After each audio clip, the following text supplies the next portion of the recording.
Hello, my name is Janice Davies. I'm a professional speaker and a business trainer. I had a corporate training business for 10 years, and when we had the global financial crisis, I lost it in 2010. Now, rather than wait around to see what was going to happen in the world and whether we were going to be able to resurrect my business, I decided I would follow up on three amazing ideas that I had. And I spent the last 10 to 12 years writing a interactive movie. And it's a cutting edge concept. It's got phonies, app quizzes, it's got some sing-alongs, and it has got the information that I put in all my presentations, but I've put it into another big teaching module, which is kind of for movie screens and for television screens as well. So rather than have all these keynotes and workshops sitting on my website and on my computer not getting used, I thought that I would just run through them quite quickly to give you an idea, and maybe they might help somebody. These are obviously available for your company if you would want them. But however, I am now updating everything with all the information from writing the movie, the journey I went on, the healing I went on, etc., to be able to create a cutting edge world first product. So let's go for this keynote: how to make the world your oyster. So everyone has the opportunity to be the best person they can be by being themselves. Now, I'm adding a bit more information in here already. We've got our own fingerprint, our own iris, our own heartbeat, and everybody has free will. So your job is to be you. And what happens is that we have all this influence from everyone else trying to get us to be who they want us to be. So when you are you can do what you want to do to have what you want to do. And so that's the journey that I've been on. And down the bottom, it's got a little quote about this is often at the experience of being with other people. Because when you are with somebody that's not okay and you learn that's not what you want, that's an opportunity for you to grow. So what happens to us is that within a nanosecond, within each of us, we have a feeling, and we do not even understand what happens in that second like that when we see something. We interpret it, we decode it based on our thoughts from the past, what's happened to us in the past, our beliefs from our family, our grandparents, from society, and we, within that second, make a decision about what we've just experienced. We can choose whether we are fearful of it or we are something that we might enjoy, and then we decide that we're going to respond to it. And that's where this response thing happens, because again, we can be excited about it or we can be scared. And so we are just like that. And I'll go on because it's just amazing how this happens. And then we express that for ourselves. Now, what we can do, we can either decide that that's true or false, the way we're expressing that experience that we've just interpreted, or we can decide whether we're going to internalize our fear, and then what we do is we end up getting sick, or we're going to do something outside, which is outside of our body. And for example, if we're excited, we're going to go and do the skydiving. So our feelings that we have are critical in us understanding where we are in our life. And our job, should you decide, Mission Impossible, that what you're going to do is you're going to try and feel good and work at feeling good 24/7. And let me assure you, it's a journey and a half, because I've been on that. And I am probably 98% of the time, because every now and then I take a dip and I have to pick myself up and get back on again. So, but our feelings are indications of where we are in our life being ourselves. So, and we don't understand that this is happening just like that. And when we're not getting what we want, what we've got to do is start changing the way that we think. So the feeling is the language of our soul. We've all got a soul, we've all got a heart, we've all got a mind, and we've all got a body. So our soul is and our heart are things that make us feel happy. And so feeling is the language of the soul. The highest thought contains joy and happiness, and the clearest words contain truth, and that's about love. And that's love for yourself, love for other people, love for the planet, love for the animals, love for the fact that you've got food to eat, love for the fact that you've got a job. So it's extending it out into the world. And usually what happens is that we have put love for other people before we put the love for ourselves. And that is a journey that we have to go on. Now, our brains are constantly going at 1,000 miles an hour. And when we've been on the computer all day, it's really hard for us to switch it off as well. And so what we've got to do is find some ways that we can actually channel our thoughts so that they're going to be helpful to us rather than hinder us. Because what you are doing is you're moving from a place of pain where the feelings are not okay to a place of power. And let me assure you, I have been on that journey. My journey was I was a leader, and then at 15, I was bullied at high school. And it was 18 years later that I realized the effect of that high school bullying. I had low self-esteem. I'd married another bully. Once I realized that, and I claimed my 50% of the problem, because he blamed it 100% on me. And I said, no, two people here, I'll take 50%. I fixed my 50% and I became a single mother with 2 daughters. So I have been on that journey. I know what it feels like. So that is where you're going. If you have got something that doesn't feel okay, you don't have to be as drastic as I was, but you are looking to move forward to a place of power. Now, success. We think that it's going to be easy, but it's not. It's a ziggy road. We go down one road and I have a logo, and it's like we've gone down a road and then something happens and we hit rock bottom and we decide that's not okay. So we pick ourselves up and go again. So what you're looking at is whenever you don't feel okay, it's an opportunity, because your soul is your heart, if you like, is telling you that something does not feel okay. Now, your mind might be whizzing around and saying, well, this is how everyone else does it, or you should like this because other people like it, etc. Or you have a thought that's come from your parents, from society, from your grandparents, and your mind is actually in a different realm than what your heart and your soul. What you're wanting to do is get your mind on the same journey, same road as your heart and soul, so that you're going to be successful and happy. Oh, there we go.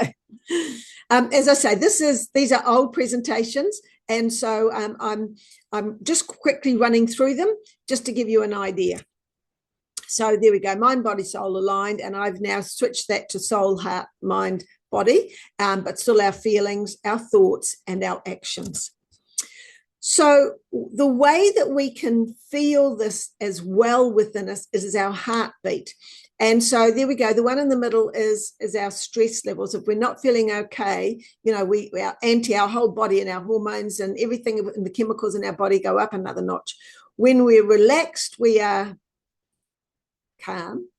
When we feel appreciation, or somebody gives us a compliment, or we're loved, whether it be by a person or whether it be by a cat or a dog, it doesn't matter. But we just feel into it. And our heart changes as well. And that's when we feel good. And that's what we're looking to do, that as much as we can, feel good.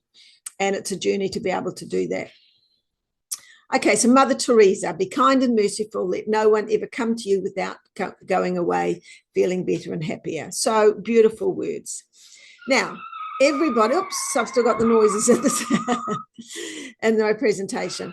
So all the bad things that happen to us, the negative things, are opportunities for us to learn to decide we don't want them. It's very easy for us to say, well, we don't want this, we don't want that, we don't want that, but we don't. Then we say, well, what do you want? You say, I don't know. But if you flip everything around, if you're in a bad relationship, you say, I don't want that. So, well, then what do you want? Well, I want a good relationship. Well, how do you want that? And who do you have to have that person? If you're in a job you don't like, well, what sort of job do you want? I want a job that I like. So by getting fired by a job or breaking up in a relationship is an opportunity for you to flip it on its head and then learn some things that are going to empower you and take you further up to your place of power and personal empowerment. Now, I've included this in another slide, and from what I've done with the movie, I've actually split some of these up, and I have quizzes in the movie which are fantastic. And the idea of this is, with your opposite hand, you go through and you say, okay, well, how happy am I about me being myself? Well, years ago when I did my self-esteem quiz at a parenting course, I found my self-esteem was -20. And so being myself would have been, pretty low as well. So, and my health would have not been okay. So you go through and you say, okay, well, am I being the real me? Oh, no, you might think I'm at a 2, but where do you want to be? You want to be at a 10. And so that's the journey that you're going to go on from 2 to 10. How's your health? Oh, I'm at about a 4. Where do you want to be? I want to be at a 10. So that from 4 to 10 is where you want to be. And you work through this to kind of gauge some data about yourself, about where you are and where you want to be. And once you can sort of see something concrete, I'm at a 4 and I want to be at a 10, you're more inclined to go on that journey, because now you've got something that's guiding you. I want to be a 10. How do I be a 10? So this here is this to be a keynote, how to make the world yours. It's about you, but it's also about work. So you've got to decide. You can focus on either one of those or both of those. But what we're looking at here is your mindset. So when you have a look and read through these, which you can, you'll see some are positive and negative. If you've got more negative, you've got a negative mindset. If you've got more positive, you've got a positive mindset. And so what we're wanting to do is make it as positive much as possible. And I'll give you some few clues for that in a moment. And again here, some help people, some hinder. So who are you? Are you somebody that's propelling people, holding people backward, propelling people forward, or are you somebody that's holding people backwards? And are you doing that for yourself? Because there'll be a thought in your mind, oh, mum said I should never do that, or dad said I never should do that, or society says I shouldn't, throw in my job until I've got something else. But whatever it is, leave a relationship because there's lots of good things. And I remember my mother saying about my ex-husband, she'd tick up, there's all these things that were good about him, but there was a couple of things that weren't. Well, he was a bully and that was it. So once we worked that out. So you've got to decide about this for yourself. So the negative attitude, and, when I did my quiz, this is my dragon crying, you can hear in the background. When I did the self-esteem quiz and I realized that I had low self-esteem, and I looked at some of this stuff, and, I realized that my thinking was negative, not about my home and my children, but about kind of like that I was in a marriage that I didn't really realize that I'd sort of got myself trapped into a place that wasn't the real me.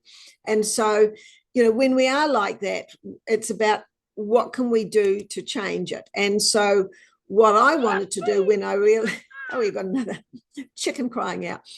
So what I had to do there for myself is focus on what I had to do. And as I was 50% of the problem, I was in control of that, and I fixed my 50%. And my solution was to leave.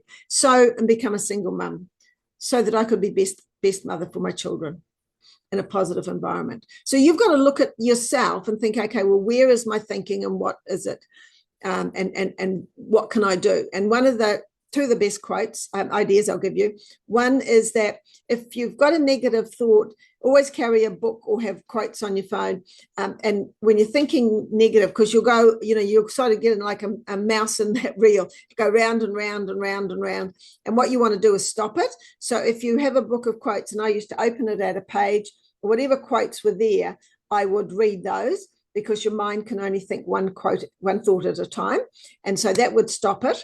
And the other thing is on your forehead, I would always say, visualize a big positive black no in capital letters on your forehead, and think, no, I'm not going to think that thought, and either switch that thought into a positive or find another thought. So it's how can you change your mindset so it's more positive, rather than on that treadmill that's going round and round like that mouse on a treadmill. So let's have a look at work. So, if you've got negative people at work, there's lots of things that are happening. I mean, maybe it's you, maybe it's other people, but it's actually not helpful. So what you've got to do is to decide how you can sort of create something better so that you are feeling more positive at work. And even if it's just doing things like having plants on your desk or positive quotes on your desk, you're all doing things that make you feel better. And so that's really what you're looking for. How can you do that? And so if we're positive at work, here we go. We're putting up some quotes and some things at work, and we're helping, and we're wanting to make our work environment, there's an E missing off that, morale. And we're positive, and we're wanting to make things better. And we do that for ourselves first, and then it rubs off onto other people. And if you change your quote every day or every week, you'll find that people will actually come up and start having a look at it. I've had that happen to me. So let's have a look. So when we've got low self-esteem, that was me.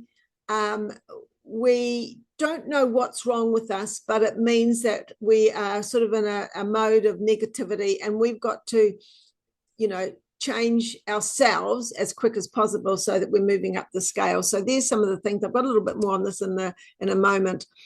So some of our challenges at work, now we take it into the work. Is it where we are? Is it our job? Is it time frame? Is it our technology? Is it that things aren't working? Is it the team? Is it people? So if we've got work challenges, if you can dissect it as to what it is that is making you negative, then you've got an indication of what to fix. Because sometimes if we've got something negative, it will actually take over all of our life, even though it's only kind of takes up 10% of our life. Maybe it's our work and there's somebody that we don't like who's bullying us at work, as an example. But then when we leave work, we take those thoughts with us, and we talk to people about it, and we think about it at nighttime. So we're not at work anymore, but we're still thinking about it, and it's still affecting us. So it takes over our lives. So have a think about that for yourself, and check your focus. Are you focused on the problem, or are you focused on the solution? So what is it that you're doing? Because you need to be solution orientated. And it's okay wherever you are, because now you're ready to make some changes, and that's the most important thing. So again, this is evaluating yourself, looking at, you're the best that you could be until now. And so now it's time to change. Now it's time to learn to be a winner. Now it's time to, decide what it is that you have to do to change. And so some of it is that we've been brought up in a household where everything is negative. And so we don't actually know any other way of thinking. And maybe they didn't know any other way of thinking because that's how they were brought up as well. But if you're deciding that you're not okay, then it's now you as an adult, it's your opportunity to start learning how to be different. And so this is where, as I'd say, our negatives are our programming, our positives are where we teach and learn. And that's when you go and listen to Tony Robbins. Go into my YouTube channel. I've got 300 odd videos on there. They're all positive. They're all with one little bit of information that can help you. And of course, if you want any coaching, email me, janice@attitudespecialist.com. I've got programs in that as well that I can help you with. So it's learning how to be positive and how to create your goals. You go to school and you learn how to read and write, and you just expect that your thinking is going to be positive. Well, no, it's not. You have to learn how to do that as well. So then you've got to look at yourself, and your ability is what you're capable of doing. Now, as I say, I've once I lost my business, I decided I would write a movie, and it is a cutting edge one. And although I haven't got a producer, the thing is, it was my ability was that I could actually do that. I could create this cutting edge product. That's my ability. Now, I would never ever have given that goal to myself. It was ideas. So there was, the universe always saw something in me that I didn't see in myself. And that's what shoulder tapping is about. You may have had it at work where somebody, says, well, I think you should go for this promotion, or I think you could do this job. And if you're not feeling okay and you're not confident, you say, oh no, I couldn't do that. But what you need to rethink is that's the universe shoulder tapping you, and you need to say, yeah, I'd love to give it a go, but I don't know how, because those people will also support you. So your abilities, what you're capable of, and that's shoulder tapping. The motivation, why you keep on doing it. Now, well, for me, I'll share about this because it's relevant, is that it pushed every button that I had, but I needed to finish the project, because if I didn't, I would not feel okay. Because when I lost the business, I didn't feel okay. And it took me a while to realize it was not me that caused the global financial crisis. So, but I was one of many thousands who was affected by it. And so when I decided that if I didn't give this movie a try because I didn't have the courage and the confidence, that if I didn't finish, I would always feel like a failure. So that motivated me to keep going. And so you think about it for yourself. What is success for you? You know, whether it's doing some study to get a job or whatever it is, think about that.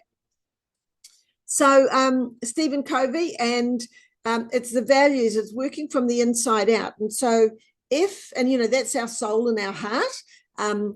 If we're into goodness and kindness and working together as a team, and if it's, you know, if we're learning that we are have every right, the same right as everybody else in the world, everybody else has their own unique fingerprint, heartbeat, and iris, and everyone else has iris, and everyone else has their free will. But those that want to sort of, you know, cling on to you or you cling on to them, it's not a positive relationship. And so if it's not feeling okay, you've got to change who you are, your thoughts, your values, so that you can actually create and become the person that you want.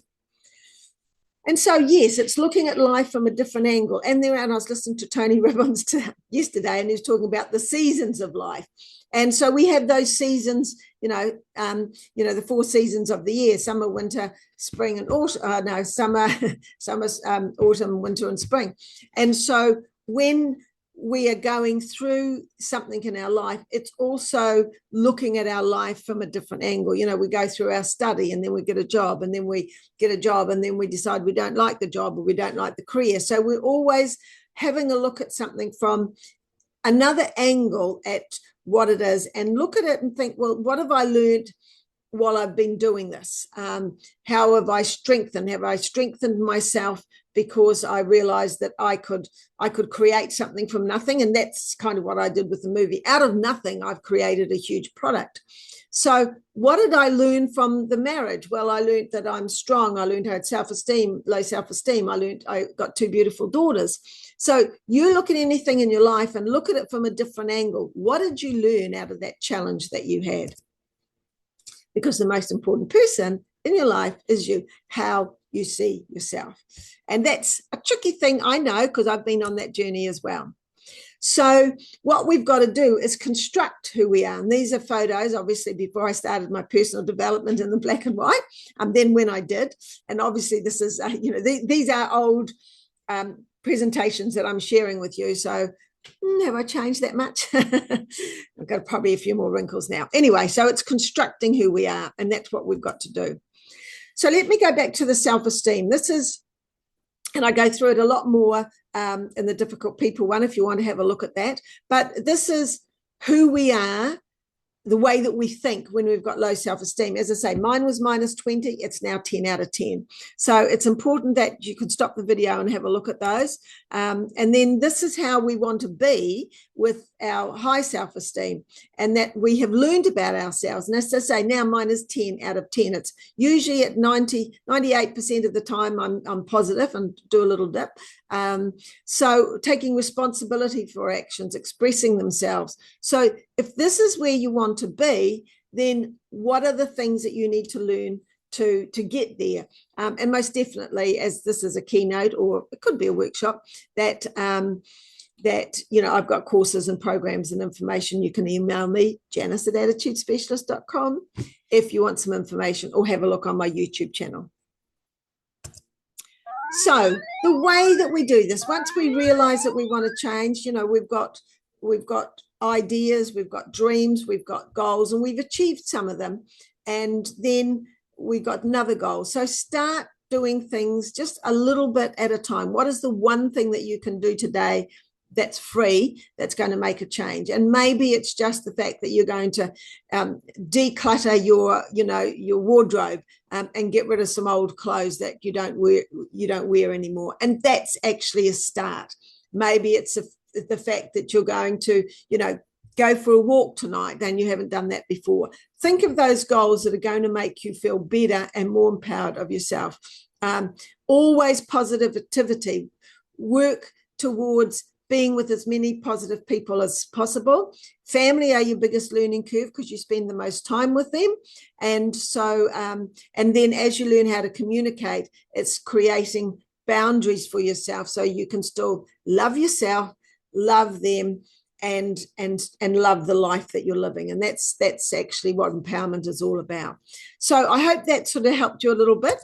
Always look on the bright side of life.